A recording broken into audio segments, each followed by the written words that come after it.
Today's feature from Martha's collection is a gorgeous Victorian dress. Look how tiny that is.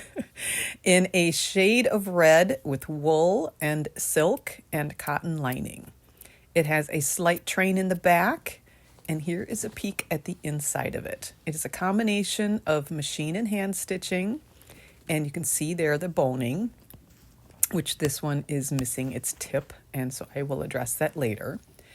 So I examined the dress and I noticed that the fabric on the sleeves is, even though it's a color match, it's not the same fabric on the rest of the dress. So then I looked at the inside and the lining doesn't match, even though it does on the waistband, and the thread did not match on the seams. So I wondered, was the dress changed with different sleeves to alter it? So I have these old delineator magazines. This first one here is from 1892, and you can see it's a very similar bodice here. The waist is different. It doesn't have the basque waist like this one does. But in that time, even though they did have puffy sleeves, they were kind of more subdued, more moderately puffed sleeves. And you can see there it has a very similar back in this 1892 edition. And then now let's look 3 years later. This one is from 1895. So the 1890s were a big transition in women's fashion with big sleeves. Look at how different those sleeves just in 3 years have become.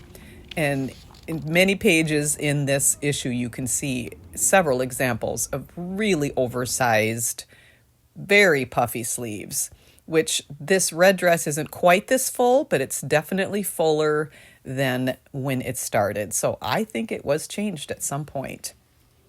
So I can't clean this dress. There's steel boning, and with these antique garments, I'm not going to attempt cleaning on most of them.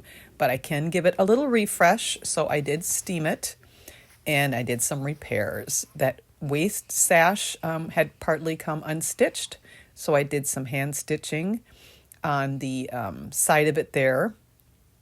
And of course, this is easier to do when I'm not on camera, so it takes me a little bit longer to show here, but I just carefully hand stitched to get that back in place. So there were several holes throughout the dress, which is also why I steamed it, just in case there's any active moth activity still going on, which I don't think there is, but just to be precautious. So for some of them, I did do a hand stitch just to close them up. And then underneath one of the armholes was a pretty sizable hole.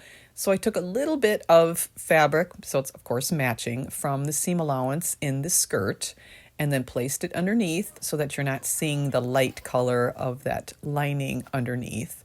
And then just simply did some hand stitching with the single thread to tack that into place. So that helped that. The front bodice on the waist was missing a button, and though it's not a perfect match, size-wise it was pretty good, and it's also mother of pearl. So I'm going to use that from my stash.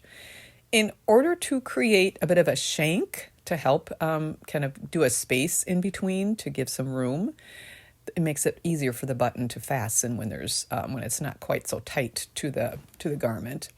Is I used a pin underneath, and then you wrap the thread around to create a thread shank, which again helps with the ease of buttoning buttons when they're not quite so tight next to the garment. So again, that steel boning was supposed to have a tip like that. At some point along the way over the many, many decades, it lost its tip, and that edge is very sharp.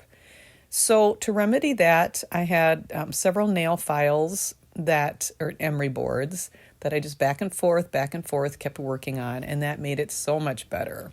But to take a step further, I'm going to take some 1/4-inch twill tape, and then I kind of doubled that and folded it over and kind of sewed that in place, and then I put the original cover back over it and then stitched it through, and also catching that twill tape. So now is time to put it on a dress form, which I took a child size 12 dress form that was made out of foam and took a hacksaw to it to make the waist and the chest small enough. I was able to display it. So you can see here those buttons in that front bodice, and then it has a gathered placket that fastens at the top that covers that button placket, and that detail is also replicated in the back. That beautiful sash wraps around and fastens in the back with hooks and eyes. And there is that gorgeous panel in the back as well. And look at how that line, that V shape that is created, and then it flares out again in these beautiful deep pleats, and then it's got that slight train with the ruffled hem. This is an absolutely incredible dress. I'm wondering if it was worn for holiday season with this beautiful red shade, and then perhaps, like I said, they just wanted to update a little bit with the larger sleeves and wear it again. It's an amazing example of Victorian fashion, and it's a beauty to behold.